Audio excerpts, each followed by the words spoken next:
മുഹമ്മദ് റാഷിദ് എന്താണെങ്കിലും പറഞ്ഞോളൂ. ക്യാമ്പിൽ എന്തെങ്കിലും പുതിയ സാഹചര്യം ഉണ്ടെങ്കിൽ മിനിസ്റ്ററോട് പറയാം. പരിഹരിക്കാവുന്ന വിഷയങ്ങൾ അപ്പോൾ പരിഹരിച്ചു പോകാം. എന്താണെങ്കിലും പറഞ്ഞോളൂ.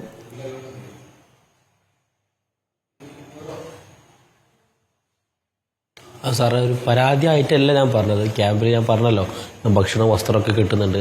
പക്ഷേ ചില പരിമിതികളുണ്ട്. അതായത് കുളിക്കാനുള്ള സൗകര്യം ഇപ്പോൾ സാധാരണ സ്കൂളുകളിലെ ബാത്റൂം വളരെ ചെറിയ കുതുസായിട്ടുള്ള ബാത്റൂം ആയിരിക്കും. ഞാൻ ഇപ്പോൾ മേപ്പാടി ഹയർ സെക്കൻഡറി സ്കൂളിൻ്റെ ബിൽഡിങ്ങിനാണ് താമസം. അപ്പോൾ അവിടെ ചെറിയ ചെറിയ ബാത്റൂമുകളാണുള്ളത്. അപ്പോൾ നമുക്ക് കുളിക്കാനും ടോയ്ലറ്റ് ആവശ്യങ്ങൾക്കൊക്കെ ഒരേ ബാത്റൂമാണ്. അപ്പോൾ നമ്മൾ ഒരു 4 ആളെ വേക്കിലായിരിക്കും നമ്മളിപ്പോൾ ബാത്റൂം പോകാൻ നിന്നിട്ടുണ്ടാവുക. അപ്പോൾ അതിൻ്റെ നമുക്ക് 4 ആൾ ബാത്റൂം പോയതിന് ശേഷം കാര്യം നമുക്ക് കുളിക്കാനുള്ളൊരു അവസരം കിട്ടിയിട്ടുണ്ടാവുക.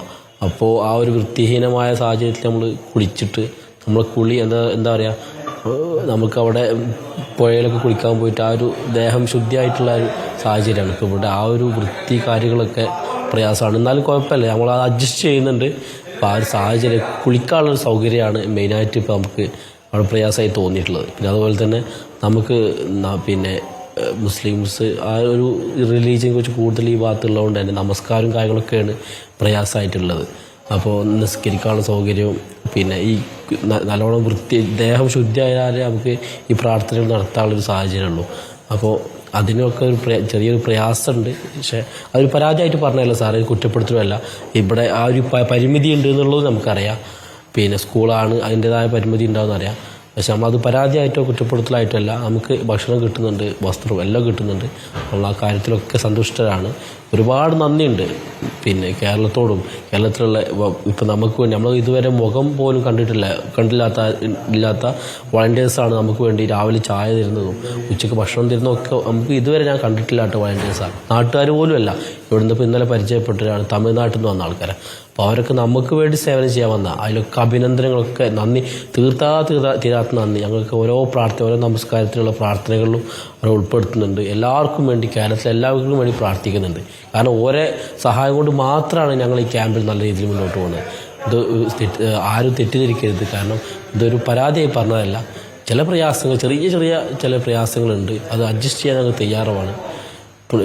പിന്നെ സാർ, പുനരധിവാസത്തെക്കുറിച്ച് ചെറിയൊരു അഭിപ്രായം എന്നുള്ളത് വെച്ചാൽ നമ്മൾ ആ പ്രദേശത്തുള്ള എല്ലാവരും എങ്ങനെയെങ്കിലും കൃഷിയുമായിട്ട് ബന്ധമുള്ളവരേക്കാരം. വളരെ ചുരുങ്ങിയ ആൾക്കാരാണ് പ്രവാസികളായിട്ടും മറ്റുള്ള മേഖലകളിൽ ജോലി ചെയ്യുന്നവർ. അപ്പോൾ നമ്മൾ എന്തായാലും ഇപ്പോൾ മുമ്പ് കഴിഞ്ഞ പുത്തുമല ഉരുൾപൊട്ടലിൽ അവർക്ക് വീട് കിട്ടിയത് ഒക്കെ നോക്കുമ്പോൾ ഒരു കുതുസായ സ്ഥലത്ത് ആ വീട് മാത്രമേ ഉള്ളൂ. പുറത്തൊന്നും വേറെ ഒരു സൗകര്യങ്ങളും ഇല്ലാത്ത രീതിയിലാണ് ഇപ്പോൾ മേപ്പാടി ആ ഭാഗത്തൊക്കെ കാണുന്നത്. അപ്പോൾ നമ്മൾ എന്തായാലും ഇപ്പോൾ എനിക്ക് ആകെ 5 സെൻറ്റ് വീടേ ഉള്ളൂ. അതിൻ്റെ പുറകിൽ അടുക്കളത്തോട്ടമായിട്ട് ചെറിയ പച്ചമുളകും തക്കാളി അങ്ങനെയുള്ള കൃഷികളൊക്കെ നമ്മൾ ചെയ്യുന്നതാണ്. നമുക്ക് അത്യാവശ്യമുള്ള സാധനങ്ങളൊക്കെ അവിടെ ഉണ്ടാവും, കറിവേപ്പിലായാലും അതൊക്കെ. അപ്പം അങ്ങനെ കുറച്ചൊരു സൗകര്യമുള്ള ഒരു സ്ഥലമായാൽ എന്താ പറയുക, നമുക്ക് ഒന്നുകൂടി നല്ലതായിരിക്കും എന്നുള്ളൊരു അഭിപ്രായം പറയാനുണ്ട്. പറയാനുള്ളത്. ശരി മിനിസ്റ്റർ, എന്തെങ്കിലും മറുപടി കൊടുക്കാം ഈ ഘട്ടത്തിൽ? ശ്രീ റാഷിഖ്, അദ്ദേഹം പറഞ്ഞത് നമ്മളെല്ലാവരും കേട്ടതാണ്. അവിടുത്തെ ചില പരിമിതികളെക്കുറിച്ചാണ്. ഒരിക്കലും അതൊരു പരാതിയായിട്ട് കണക്കിലെടുക്കുന്നില്ല റാഷിഖ്. അത് താങ്കൾ പറഞ്ഞ സ്പിരിറ്റിൽ തന്നെയാണ് ഗവൺമെൻറ് എടുക്കുന്നത്.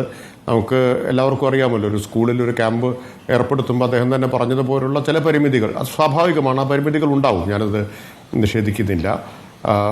സ്കൂളിൽ ഇത്രയും പേരെ നമുക്ക് അവരെ ഷെൽട്ടർ ഒരുക്കേണ്ടി വരുമ്പോൾ ഉണ്ടാകാവുന്ന പരിമിതികൾ മാത്രമാണ്. അതിലെന്തെല്ലാം നമുക്ക് ഇനിയും പരിഹരിക്കാൻ പറ്റും, കൂടുതൽ സൗകര്യം ഏർപ്പെടുത്താൻ കഴിയും എന്ന കാര്യം അവിടെയുള്ള മന്ത്രിസഭാ ഉപസമിതിയിലെ അംഗങ്ങളുടെ ശ്രദ്ധയിൽ ഇക്കാര്യം കൊണ്ടുവരാം. ബാക്കി കാര്യങ്ങളിലൊന്നും പ്രശ്നമില്ലെന്ന് അദ്ദേഹം തന്നെ പറഞ്ഞു. നേരത്തെ പറഞ്ഞതുപോലെ ഭക്ഷണത്തിനോ വസ്ത്രത്തിനോ ഒന്നും ഒരു ബുദ്ധിമുട്ടും ഇല്ല എന്നും വോളണ്ടിയർമാരുടെ സേവനത്തിലും പ്രയാസമില്ല എന്ന കാര്യം അദ്ദേഹം ഇപ്പോൾ വ്യക്തമാക്കി. അദ്ദേഹം പറഞ്ഞത് കുളിക്കുന്നതിനുള്ള ഒരു ബുദ്ധിമുട്ടിനെ കുറിച്ചാണ്. കാരണം ചിലപ്പോൾ ക്യൂ നിൽക്കേണ്ടി വരും, 3-4 ആൾ കുളിച്ചിറങ്ങിയ ശേഷം മാത്രമേ കഴിയൂ. അത് അദ്ദേഹം പറഞ്ഞത് എനിക്ക് മനസ്സിലാവും. കാരണം അത്രയും ആളുകൾ താമസിക്കുന്ന ഒരു സ്ഥലത്താവുമ്പോൾ ആ പ്രയാസം ഉണ്ടാവും. നമുക്ക് ആ പരിമിതി എങ്ങനെയാണെന്ന് ലഘൂകരിക്കാനാവുക എന്ന കാര്യം അവിടുത്തെ മന്ത്രിമാരോട് അവരുടെ ശ്രദ്ധയെ കൊണ്ടുവരാം. അതാണ് എനിക്ക് പറയാനുള്ളത്. ഇതൊന്നും പരാതിയായിട്ട് കണക്കുന്നില്ല, പരാതിയായിട്ടല്ല, പരിഹരിക്കാവുന്ന ചെറിയ വിഷയങ്ങൾ എന്ന നിലയ്ക്ക് കാണേണ്ടതുള്ളൂ. അല്ല, അത്രയേ ഉള്ളൂ. മിതമായ വളരെ മിതമായ നിലയിൽ തന്നെയാണ് അദ്ദേഹം അത് ചൂണ്ടിക്കാണിച്ചത്. അതിനെ ആ നിലയിൽ തന്നെ ഞാൻ എടുക്കുന്നു. പിന്നെ ഒന്നാമത്തെ കാര്യം, ഒറ്റ രാത്രി കൊണ്ട് ഇവരുടെ ജീവിതം മാറിപ്പോയതാണല്ലോ. തലേന്ന് രാത്രി വരെ ജീവിച്ച ജീവിതമല്ല പിറ്റേന്ന് മുതൽ. അപ്പോൾ ആ ഒരു അവസ്ഥ നമ്മൾ നോക്കേണ്ടതുണ്ട്. കീഴ്മേൽ മറിഞ്ഞതാണ്. ഒറ്റ രാത്രി കൊണ്ട് കീഴ്മേൽ മറിഞ്ഞ ജീവിതമാണ് അത്. അനുഭവിക്കുന്നവർക്ക് മാത്രമേ, കാണുന്നവർക്ക് പോലും ഇത് മനസ്സിലാവണമെന്നില്ല. അതിലൂടെ കടന്നു പോകുമ്പോൾ മാത്രമേ അത് മനസ്സിലാവൂ. ഞങ്ങളത് മനസ്സിലാക്കുന്നു. പിന്നെ അദ്ദേഹം ഇവിടെ പറഞ്ഞ പുനരധിവാസത്തിൻ്റെ കാര്യം, ഇന്ന് ബഹുമാനപ്പെട്ട മുഖ്യമന്ത്രി ആവർത്തിച്ച് വ്യക്തമാക്കിയിട്ടുള്ളൊരു കാര്യം, നിങ്ങളെല്ലാവരുമായിട്ടും ചർച്ച ചെയ്താണ് അതിനൊരു അന്തിമ രൂപം കൊടുക്കുക എന്ന് പറഞ്ഞിട്ടുണ്ട്. സർക്കാർ ഏകപക്ഷീയമായൊരു തീരുമാനമെടുത്ത് നടപ്പാക്കുകയോ അടിച്ചേൽപ്പിക്കുകയോ അല്ല ചെയ്യുക. നിങ്ങളുടെ കൂടി ഇംഗിതങ്ങളും താല്പര്യങ്ങളും ഇച്ഛയും എന്താണെന്ന് മനസ്സിലാക്കി ചർച്ചയിലൂടെ ഒരു പൊതുധാരണ രൂപപ്പെടുത്തിയിട്ടാണ് നടപ്പാക്കുക.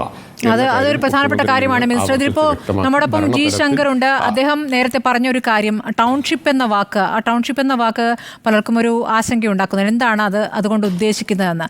ഇപ്പോൾ ജി ശങ്കർ പറയുന്നതനുസരിച്ച് അവരുടെ ആവാസ വ്യവസ്ഥ എങ്ങനെയാണോ അത് അതേപടി തന്നെ അതേ രീതിയിൽ തന്നെ നിലനിർത്തുന്ന രീതിയിലായിരിക്കണം. ആ മേഖലയിലല്ല, കുറച്ചുകൂടി സുരക്ഷിതമായ സ്ഥലത്ത് അങ്ങനെയാകണം പുനരധിവാസം എന്നുള്ളതാണ്. അവർ ജീവിച്ച ജീവിതം ഇപ്പോൾ പറഞ്ഞല്ലോ. ഇപ്പോൾ ഒരു ചെറിയ വീട്, 5 സെൻറ്റ് വീടാണെങ്കിലും തൊട്ടപ്പുറത്ത് തന്നെ തക്കാളിയും കറിവേപ്പിലയൊക്കെ നടാനുള്ള ചെറിയ സൗകര്യം, അങ്ങനെയാണ് അവർ ജീവിച്ചു പോകുന്നത്. ഒരുപാട് വീടുകൾ അടുക്കിപ്പെറുക്കി വീടുകൾ അടുത്തടുത്തായിട്ട് നിൽക്കുന്ന വീടുകളല്ല. കുറച്ച് സ്ഥലം വിട്ട്, ഒരു വീട് കഴിഞ്ഞ് കുറച്ച് സ്ഥലം വിട്ട്, അങ്ങനെയൊക്കെയാണ് അവർ ജീവിച്ചു പോകുന്നത്. അപ്പോൾ ആ രൂപത്തിലൊക്കെ ആയിരിക്കുമോ സർക്കാർ ആലോചിച്ചിട്ടുള്ളത്? താങ്കൾ പറഞ്ഞതുപോലെ ഇവരോട് കൂടി ആലോചിച്ചിട്ടായിരിക്കും. പക്ഷേ അതൊക്കെ എത്രത്തോളം പ്രായോഗികമാണ്?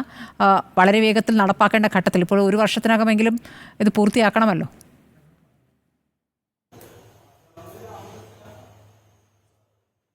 അതാ പറഞ്ഞതിൻ്റെ സ്പിരിറ്റ് ഇതാണ്.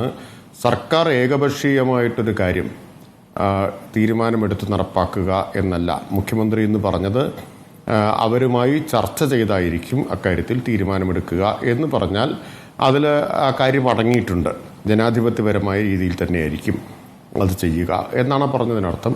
അതിൻ്റെ ആലോചനകൾ ഇപ്പോൾ ഭരണതലത്തിൽ ആരംഭിച്ചു കഴിഞ്ഞിട്ടുണ്ട്. സ്ഥലം കണ്ടെത്താനുള്ള നടപടികൾ, പുനരധിവാസത്തിന് വിദഗ്ധരുമായിട്ടുള്ള ചർച്ച തുടങ്ങിയിട്ടുള്ള കാര്യങ്ങളെല്ലാം ആരംഭിച്ചു കഴിഞ്ഞിട്ടുണ്ട്. ടൗൺഷിപ്പ് എന്നതുകൊണ്ട് ഉദ്ദേശിച്ചിട്ടുള്ളത് ഏറ്റവും ആധുനികമായ ഒരു പുനരധിവാസ പദ്ധതി, ആധുനികമായ ജീവിത സൗകര്യങ്ങളുള്ള ഒരു പുനരധിവാസ പദ്ധതി എന്നതാണ് അതുകൊണ്ട് ഉദ്ദേശിച്ചിട്ടുള്ളത്. ആ വാക്ക് യഥാർത്ഥത്തിൽ ആശങ്കയൊന്നും ഉണ്ടാക്കേണ്ട വാക്കല്ല. അത് സർക്കാരിൻ്റെ ഒരു സതുദ്ദേശത്തെയാണ് അത് വ്യക്തമാക്കുന്നത്. മികച്ച പുനരധിവാസം ഉറപ്പാക്കുക എന്ന സതുദ്ദേശത്തെ വ്യക്തമാക്കുന്ന ഒരു വാക്ക് മാത്രമാണ്.